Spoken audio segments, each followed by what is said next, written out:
Édith Piaf, the tragic voice of France.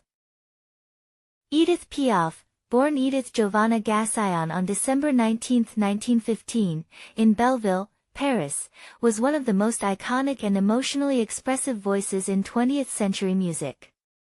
Nicknamed La Môme Piaf, the Little Sparrow, her songs, filled with raw emotion and themes of love, loss, and longing, became the soundtrack of a generation and a symbol of French cultural identity. Piaf's early life was marked by extreme hardship. Abandoned by her mother, she was raised in part by her grandmother, who ran a brothel in Normandy. According to legend, Piaf temporarily lost her eyesight at a young age and miraculously regained it after a pilgrimage to honor Saint Therese of Lisieux. At 14, she joined her father, a street acrobat, and began singing on Parisian streets, where her powerful voice began to attract attention. Her life changed dramatically in 1935 when nightclub owner Louis Lepli discovered her singing on a street corner. He gave her the stage name La Môme Piaf and booked her at his club. Just as her fame began to rise, Lepli was murdered, and Piaf was briefly suspected. Though cleared, the scandal threatened to end her career before it had begun. However, with the help of songwriter Raymond Assou and others, Piaf reinvented herself as a refined chanteuse and continued to gain popularity.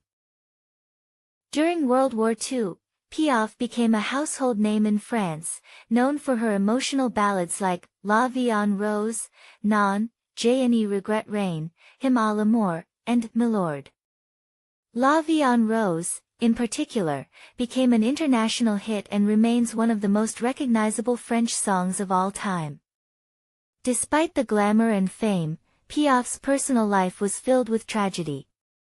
She endured numerous love affairs, the most heartbreaking being with boxer Marcel Cerdan, who died in a plane crash in 1949 on his way to see her in New York.